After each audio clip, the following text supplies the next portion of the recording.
Bien, continuamos en el Código TDF para toda la provincia, tema drogas. Estamos hablando de las posibles causas, ¿no? Se habla del alto poder adquisitivo, de la falta por ahí que hay de actividades para realizar tanto en Río Grande como en Ushuaia, ¿no? Por más que el informe sea de Río Grande, yo lo quiero generalizar un poco, porque pasa lo mismo en toda la provincia. ¿Esas se pueden decir que son las principales causas? No, las causas calculo que será el hecho de que estamos en una sociedad consumista y quizás el alto poder adquisitivo quizás sea el plus de que el chico, la persona tienda a consumir más tecnología, comida, la adicción al juego y demás. Digamos que el poder adquisitivo es el plus, si se quiere, para que se enlace el consumo. O sea, una vez que termina, digamos, arranca con el auto, después va con el televisor, la consola de juegos, se le acabaron todas, no tienen que gastarla y derivamos en eso. Tal cual. Claro, la cuestión es cuando la expectativa de una sociedad y de algunos sujetos de esa sociedad más afectados por esa variable cultural está en acceder a la felicidad o a la satisfacción de sus necesidades a partir del consumo de objetos y no de la construcción de un proyecto de vida individual, colectivo, familiar. Y eso, bueno, en una sociedad consumista tiende a pasar más con los sujetos que son más vulnerables a eso, digamos, ¿no? Y esto me parece que es lo que está pasando, y esto es un poco lo que explica que tanto en sectores por ahí excluidos de la sociedad, como en sectores que están incluidos, hay un punto en común en cuanto al consumo, que tiene que, digamos, los que están excluidos, ¿de qué están excluidos? Del consumo. Con lo cual, digamos, tienen imposibilidad de consumir, pero están todo el tiempo tentados por una sociedad que los invita a consumir. Y los que tienen un poder adquisitivo más alto tienen la posibilidad de consumir concretamente. Pero en definitiva, el problema de la adicción o del consumo problemático tiene que ver con la imposibilidad de construir un proyecto de vida a largo plazo que tenga que ver con, de alguna manera, con la relación con el otro, con la sociedad, con las instituciones. Es decir, la posibilidad de estudiar, de hacer una carrera, de crecer en un trabajo, de crecer en el desarrollo de un arte, de un deporte. Es decir, cuando eso está imposibilitado, y a veces está imposibilitado por falta de recurso económico, y a veces está imposibilitado por falta de recurso psíquico, simbólico. ¿No? Hay gente que tiene el recurso económico, hay gente que se cría en el exceso, recibe todo del otro, de la familia, nunca le falta nada. Y entonces, bueno, pegar el salto entre estar en una familia donde nadie le hace faltar nada y tener que procurarse su propio sustento, bueno, muchas veces en ese salto es muy pronunciado y fracasa. Es decir que por eso explica, digamos, que el consumo problemático puede atravesar distintas clases sociales. Eso tiene que ver, decíamos, en Tierra del Fuego, exceso de recursos económicos, exceso de todo, y hace que un joven de 18, pongamos promedio, termine consumiendo. Y el punto en común de ese pibe de 18 con un chico de 18 de la villa, que no tiene todo eso, o sea, que no tiene recursos y que también consume, ¿cuál es? Que también hay villa acá, digamos, ¿eh? No pensemos que... No, por eso digo, pero uno dice pasta base en Buenos Aires, en un pibe que no tuvo oportunidades, no tiene recursos económicos y consume. Y acá, por exceso de recursos económicos, también consume. Entonces, por eso la imposibilidad de construir un proyecto de vida propio en base a los propios deseos. Digo, eso, por carencia económica en alguien que vive en la villa, que no tiene posibilidad económica, esa puede ser una variable, pero en alguien que tiene posibilidad económica, pero que ha sido criado, digamos, no en la cultura de trabajar para conseguir o para armar un proyecto de vida, o para conseguir resolver sus necesidades, sino en la facilidad de recibir todo, eso también puede ser una variable que empuje al consumo. El entorno marca al sujeto. El entorno, de alguna manera, siempre hay una posibilidad de correrse. Eso explica que en una misma familia o en un mismo barrio hay distintos comportamientos. Estas son algunas, está lo social, lo cultural, lo individual, lo familiar. El proyecto de vida, básicamente. Pero centralmente el proyecto de vida. Y acá en Río Grande lo que nosotros, porque además de la investigación por encuestas, hicimos grupos de trabajo, ahí sí con delegados de fábrica, que se prestaron a realizar unos grupos de reflexión con nosotros para ver lo que estaba pasando en la sociedad. Y, por ejemplo, lo de la cultura consumista salió también la cuestión de la falta de arraigo, digamos, ¿no? Que ellos escuchan de parte de sus compañeros y también de parte de sus familiares, de sus amigos, que existe en Tierra del Fuego esta cuestión de que nadie apuesta a construir nada a largo plazo acá, o poca gente lo hace. Están muchos pensando en volverse a otro lugar. Eso combinado con la falta de alternativas de recreación o de alternativas de desarrollo cultural en la provincia, bueno, finalmente es un combo que puede facilitar o empujar a un consumo más problemático de sustancias. Y Darío, hablamos de las fábricas. ¿Qué pasa? ¿Cuál es la situación en las fábricas? Porque hay un mito muy fuerte que se viene hablando desde hace un tiempo de que hay mucho consumo en las fábricas. Seguramente habrá consumo, pero como te dije, haciendo la salvedad, no significa que no existe en otra parte de la sociedad instalada, ¿no? El tema del consumo. Nosotros prácticamente ahora venimos trabajando con el tema de prevención y promoción, a través de talleres, como decía Leonardo recién, a través de capacitar a los delegados. ¿Y por qué delegados? Porque el delegado es el que tiene la libertad de recorrer la fábrica y muchas veces es el delegado quien va a la obra social llevando el pedido del compañero. Y tal vez es también, por otra parte, la persona que en el registro cotidiano con el compañero invita muchas veces a que se acerque para consultar algún tipo de conflicto que tenga, sea salud mental o cualquier tipo de servicio que preste la obra social. Por otra parte, también queremos trabajar fuertemente en el factor familia. Muchas veces la familia es el primer eslabón o escalón que detecta la problemática y se acerca a consultar sobre qué opciones tiene para ayudar. Para ayudar. Sí, bueno, una de las variables es claro, esa, ¿no? Que hay falta algunos de que centro de admiten que tratamiento, le reprocharon, que las familias les reprocha el exceso de consumo de X sustancia. Tal cual. Eso es una cifra importante porque cuando nosotros vemos la cifra de consumos, no estamos hablando de que necesariamente sean consumos problemáticos, claro. son consumos habituales. Sí. No todas esas personas que figuran ahí son adictas, simplemente hay gente que consume alcohol, que consume marihuana, que consume cocaína, algunos más o menos frecuentemente. Pero la cifra que me parece que es indicativa es ese 5 y ese 10%. Es decir, un 5% que reconoce haber tenido problemas por el consumo de alguna sustancia o haber fallado en el trabajo, y ese 10% que dice que algún familiar alguna vez le reclamó. Yo creo que entre el 5 y el 10, porque habitualmente la persona que tiene problemas con el consumo es reticente a reconocerlo, Sí. pero la pregunta interesante que hicimos es si alguna vez alguien le dijo, y ahí el 10%, yo creo que la cifra fuerte a mi gusto de esta investigación es que entre el 5 y el 10% está teniendo algún consumo problemático. Esa es para mí la cifra importante sobre la que hay que tener en cuenta o trabajar. Sí, o bien porque buscó ayuda o bien porque alguien le hizo notar que Porque estaba alguien hizo notar que el consumiendo 10% más. es una cifra alta, ¿no? En principio, que el 10% reconozca que alguna vez un familiar le llamó la atención sobre que estaba consumiendo demasiado, que estaba teniendo algún problema con el consumo. Me parece que ahí es una cifra interesante, porque insisto, puede haber un porcentaje alto, no me acuerdo, 30-40% de consumo de alcohol, Sí.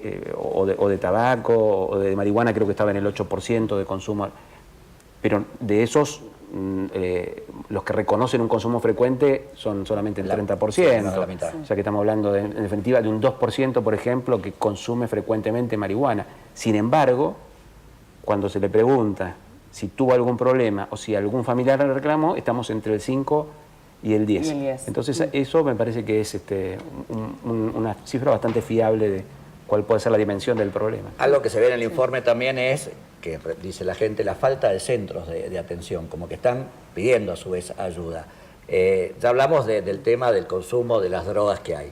Vamos ahora a tratar de buscar la solución. Primero, para que la gente sepa en su casa, cómo se detecta, cuáles son los tips que puede haber en alguien que está consumiendo para que la familia lo detecte. A ver, yo creo que en principio el mensaje que yo le daría a las familias es que, y a los padres en particular, que más que una actitud de detección de signos de parte de sus hijos, lo que tiene que haber es un acompañamiento en el crecimiento y una actitud de escucha. Yo diría, más escuchar que mirar. No se trata de descubrir signos para ver qué o investigar qué está haciendo el hijo, porque en última instancia descubrir a través de la investigación es lo mismo que descubrir espiando. Uno podrá descubrir, pero después no puede hacer mucho con eso si eso lo descubrió de esa manera. Lo mejor que pueden hacer los padres es estar atentos a ver qué le pasa al hijo, cómo anda con sus emociones, con su vida, con sus proyectos. Seguro, En ese contención y sentido, diálogo es lo básico, pero estamos en una sociedad en donde normalmente los dos padres trabajan, hay mucho no, consumo pero de trabajo. eso ya es un problema que no Sí. creo que se compense después, muy difícilmente se compense con un padre que detecte signos, pero obviamente un chico que tiende a aislarse o que cambia abruptamente de conductas o que deja de frecuentarse con los amigos que tenía de golpe. Bueno, esos son pequeños síntomas de que el chico le puede estar pasando algo. Ahora, lo importante, por eso, a partir de la Ley de Salud Mental y Adicciones y el nuevo paradigma en materia de adicciones, estamos hablando de salud mental y adicciones. ¿En qué sentido? En el sentido en que si alguien está mal, si alguien tiene si alguien nota que un familiar está mal, que está angustiado, que está ensimismado, más allá de si está consumiendo o no está consumiendo, igualmente hay que ocuparse y preocuparse. Seguro. Porque alguien puede cursar un padecimiento mental sin necesidad de que se vuelque al consumo, y eso no quiere decir que no requiere atención, que no puede haber un riesgo también en una depresión o en otro tipo de síntomas, que no necesariamente sea el consumo, ¿no? Pero, insisto, lo importante me parece que es estar atento no solamente en la familia, sino en el trabajo, en la sociedad, que si uno tiene a no ser indiferente a los demás, a no ser indiferente al sufrimiento de los demás, a no ser indiferente si hay un compañero, por ejemplo, en el trabajo, en la fábrica, que le cuesta comunicarse con el resto. Bueno, siempre son factores de riesgo que, más allá de juzgar si esa persona puede o no estar consumiendo, ya el solo hecho de que a una persona le cueste relacionarse, me parece que nos invita, como personas con sentido de la solidaridad, a acercarnos y a tratar de incluirlo. ¿Qué es lo preventivo en materia de consumo de sustancias y de salud mental? El lazo social, es decir, la posibilidad de que la persona participe, se relacione, tenga su grupo de pertenencia. Y una variable que me llamó la atención es que el 65% se siente poco o nada informada sobre el tema. O sea, particularmente me llamó la atención porque, digamos, no hablamos de un tema que, bueno, recién ahora se está discutiendo, o sea, hace años que venimos hablando en mayor o menor medida de esto. Sí, a mí también me llamó la atención, porque uno tiende a pensar que el rubro de información está más o menos como extendido. Claro. Hoy por hoy. Uno por ahí elige o no. Hoy uno sabe que el tabaco es malo y elige o no fumar de todos modos, pero no puede decir que no está informado al respecto. Sí, por eso me parece que este dato nos permite pensar que una de las tareas, una de las líneas de trabajo es brindar información, cosa que no lo teníamos previsto porque teníamos la misma suposición que tenés vos, ya sabía. y por eso la gente de la UOM está trabajando en la ¿Cómo planean trabajar? Pues la gente también pedía talleres, pedía asesoramiento. A futuro se está pensando, es más, lo estamos armando, capacitaciones, seguir la capacitación de los delegados, pero visitando las plantas, ¿no? Y a toda aquella persona que esté interesada y comprometida con el tema, siempre apuntando a la prevención y la promoción, ¿no? Esto que decía Leo, no tanto como la mirada inspectora, sino como el compañero que te apoya, te entiendo, mirá, hay un lugar, verlos de otro lado, de la revalorización, si se quiere, de situación de recategorización de valores más que nada. Sí, por supuesto, no aislarlo, no atacarlo, ni prejuzgarlo, sino darle una mano y ayudarlo. Claro, cambiar esa mirada del consumo de adicción como tabú, digamos, la veré al frente, mientras no me toque, o sea bajar un poco del escalón de uno y ponerse en el lugar, no tanto de profesional, sino en el lugar de humano y acompañar y acompasar, digamos. Lo de la discriminación surgió en la investigación, pero más que nada en los grupos que armamos de reflexión. Uno de los temas que más surgía era la discriminación hacia las personas que consumen droga como un factor que contribuye a profundizar el problema. Eso me parece importante. Y otra cosa que yo destacaría es que, si bien hablaron de la facilidad del acceso o aparece como una de las facilitadoras del consumo, están muy por debajo de variables como falta de diálogo familiar o falta de proyecto de vida, y de la misma manera que dentro de las propuestas, la propuesta de control de las fronteras, que era una de los ítems que podían elegir, quedó muy por debajo de las propuestas de charlas, campañas, información. Es decir, que hay como cierta conciencia de que más allá de que haya sustancias disponibles, la prevención pasa por mejorar la situación personal y comunitaria, digamos, ¿no? Sí, estar preparados, estar informados para saber, ¿no es cierto?, cómo enfrentarse al tema y no cerrarlo para que no me toque. Pues. Exactamente. Puedo cerrarlo, me entra y si no estoy preparado me va a tocar. Y además están las sustancias legales que por más... Bueno, en materia es otro índice alto, ¿no? También, como decíamos, las sustancias legales y también el tema de pastillas que se consumen habitualmente. Bueno, según la Confederación Farmacéutica Argentina, creo que en el último año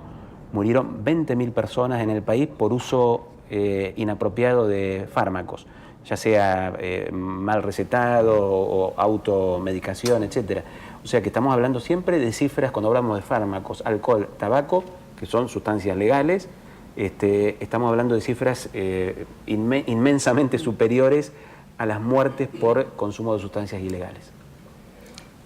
Sí, digo, está bueno porque a veces nos centramos en adicciones, en drogas duras, en éxtasis, en cocaína y el daño que tiene, o incluso la polémica en torno a la marihuana, si es penalización sí o no, y en realidad los pibes hoy se están matando con alcohol. Tal cual. O sea, el chico hoy sale del boliche, maneja y se mata en un accidente por exceso de alcohol, tal y cual. probablemente no probó una droga en su vida. Y probablemente tampoco sea alcohólico.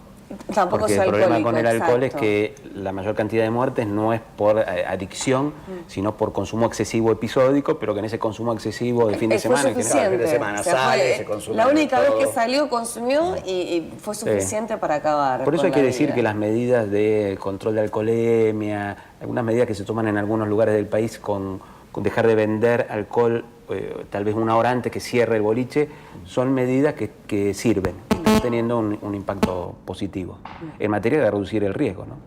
Sí, pues también se hablaba incluso ahí en la encuesta del juego, como también que es el porcentaje más alto que hay de adicción. La gente reconoce en un 80% que son problemas. Sí. Eso es así y bueno, es un tema que está bastante invisibilizado por ahora, ¿no?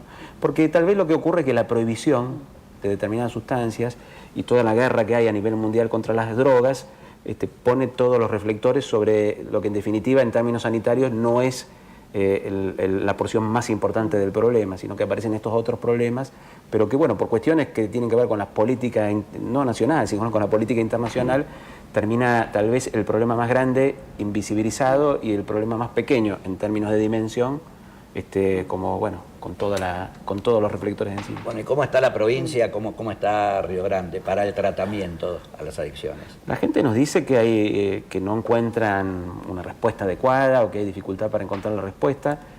En principio diría, Tierra del Fuego, no desde este gobierno, sino de otros gobiernos de hace tiempo, tiene efectores públicos en materia de adicciones, cosa que no todas las provincias tienen. Yo hace poco hice un relevamiento y más de la mitad de las provincias de nuestro país no tiene ni una oferta pública en materia de adicciones. Tierra del Fuego tiene un centro que ahora ha cambiado de nombre acá, que era el Querispen, tiene el CPA en Río Grande, tiene acá una respuesta privada a través de una ONG, en Río Grande también, y está siendo insuficiente. Por eso, a partir del trabajo que estamos haciendo con la UOM, surgió el interés de la municipalidad y que seguramente se hará con intervención también de la UOM, de crear un centro de día y a partir del jueves, ¿no? Este jueves, viernes y sábado, va a venir la gente del Ministerio de Salud de Nación a hacer una capacitación a profesionales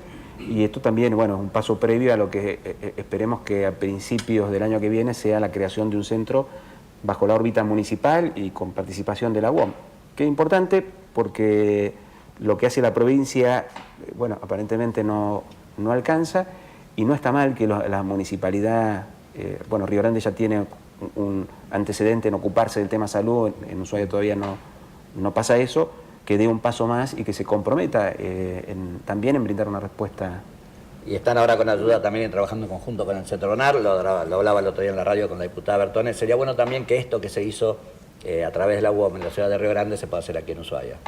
Dependemos un poco también de los actores locales, digamos, Nación tiene la función de apoyar, de contribuir, de colaborar, pero bueno, tiene que respetarlo la provincia, el municipio. Creo que lo vamos a poder hacer, porque no descarto que va a haber, más allá de las diferencias políticas que pueda haber, interés tanto de la Municipalidad de Ushuaia como del gobierno provincial en poder desarrollar más respuestas. Y de nuestra parte, por supuesto, encantados en poder hacerlo. Bien, les agradecemos que hayan venido a hablar de este tema, le agradecemos a la gente de la UOM, Oscar Martínez, que nos haya brindado este informe que hizo a través de Salud de Nación. Muchas gracias. Tema serio, y ya sabe, o sea, el resumen del tema, hay que hablarlo, no hay que esconderlo, no hay que aislarse, no hay que encerrarse, no hay que juzgar. Básicamente eso, no hay que juzgar ni hay que aislar, sino lo que más se necesita es comprensión y compañía. Y la compañía se da permanentemente, no un ratito después de un tiempo, permanentemente, en el diálogo fluido dentro de la familia, con los amigos. La compañía y no el aislamiento.